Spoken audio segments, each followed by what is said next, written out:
Dziļi aizvainots uz sabiedrotajiem, Donalds Trumps ir izstrādājis atriebības plānu Eiropiešiem un ir gatavs radikāli pārveidot Ziemeļatlantijas aliansi. Kā šodien raksta izdevums The Telegraph, Donalds Trumps apsver iespēju pilnībā reorganizēt NATO, lai sodītu tās dalību valstis, kuras nepilda viņa prasības attiecībā uz finansējumu, kā arī tās, kas nav iesaistījušās karā pret Irānu tuvajos austrumos.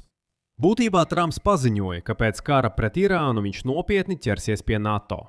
ASV prezidents apsver modeli maksā par dalību vai klusē, kas var liekt sabiedrotajiem iespēju pieņemt lēmumus, tostarp arī jebkura kara sākuma gadījumā.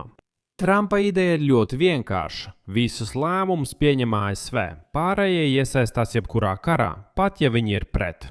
Bet tā teica Trumps, un tie, kas ir pret, lai meklē citus ceļus. Ja nemaksā amerikāņiem, viņi vienkārši var izstāties no alianses.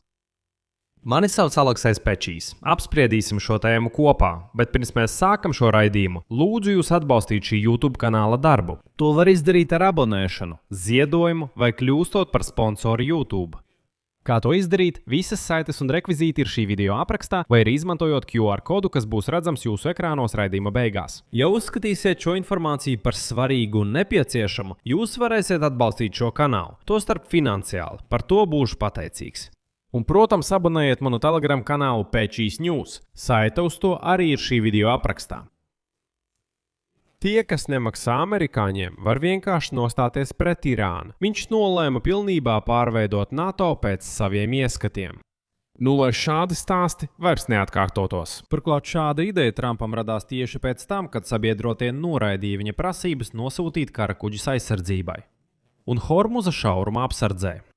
Avoti, kas ir tuvu prezidentam Trumpam, ziņoja laikrakstam The Times, ka tie, kas nemaksā, var saskarties ar iespēju, ka amerikāņu spēki tiks izvesti. No Vācijas tas ir solis, par kuru viņš domā kopš atgriešanās prezidenta amatā pagājušajā gadā. Un šeit ir vērts atgādināt, kā iepriekš Trumps aizvainoti paziņoja, ka ja vācieši neuzskata viņa karu ar Irānu par savu, tad viņam nav pienākuma viņus aizsargāt no Krievijas. Rezultātā Trumps nolēma vienkārši atņemt balsstiesības NATO iekšienē visiem, izņemot sevi. Tālāk citāts no The Telegraph. Mūsu neapmierinātība ar eiropiešiem ir pilnīgi pamatota, paziņoja avots Trumpa administrācijā. Nevienai valstī, kas nemaksā 5% no IKP aizsardzībai, nevajadzētu ļaut balsot par nākotnes izdevumu jautājumiem NATO. Pašlaik visas NATO dalībvalstis tērē aizsardzībai nemazākā 2% no sava IKP. Mērķis, ko izvirzīja Trumps 2017. gadā, šogad alianses ģenerālsekretārs Marks Rīd paziņoja, ka līderiem būs jāizklāsta plāni, kā sasniegt nākamo mērķrādītāju – 5% samitā Ankarā šī gada beigās. Saskaņā ar priekšlikumiem, kurus izskata Trumps, NATO sabiedrotie, kuri nebūs izpildījuši jauno mērķrādītāju, var tikt atstādināti no lēmumu pieņemšanas jautājumos par NATO paplašināšanu un kopīgām militārām pārunām, misijām un 5. panta piemērošanas attiecībā uz savstarpējo aizsardzību. Saskaņā ar priekšlikumiem, ja jūs nemaksājat par tiem, jums nebūs iespējas balsot par nākotnes līdzekļu izlietojumu, piebilda avots ASV. Mums ir jāsāk saruna par to, ka NATO sabiedrotie, kuri nav izpildījuši saistības, var tikt atstādināti no lēmumu pieņemšanas. Spānijas un Lielbritānijas nostāja ir nepieņemama, paziņoja Vašingtonā. Tātad Trumpa komandā nolēma, ka ja valsts nemaksā 5% no sava IKP aizsardzībai, tad tā vai nu atvainojiet pamet NATO, vai arī klusē un dara, kas tai tiek teikts. Saskaņā ar priekšlikumiem, kurus izskata Trumps, viņš lieliski zina, ka šobrīd nav reāli, lai visi NATO dalībnieki, kuri nav izpildījuši mērķrādītājus, pēkšņi tiktu atstādināti no lēmumu pieņemšanas jautājumos. Pēc jaunākajiem datiem līdera NATO izdevumos ir Polija, kas tērē 4,3% no IKP aizsardzībai, savukārt ASV tērē 3,2%. Saskaņā ar priekšlikumiem, Trumpa ieskatā lēmumus būtu jāpieņem Polijai, bet ASV būtu jāatņem balsošanas tiesības.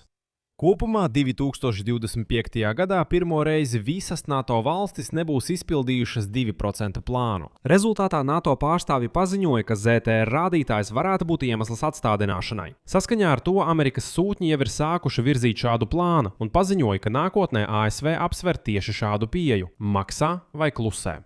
Šeit ir svarīgi saprast, ka Trumpa ideja NATO sabiedrotie, kuri nav izpildījuši mērķa rādītāju, var tikt atstādināti no lēmumu pieņemšanas jautājumos. Tā ir īsta superlamata.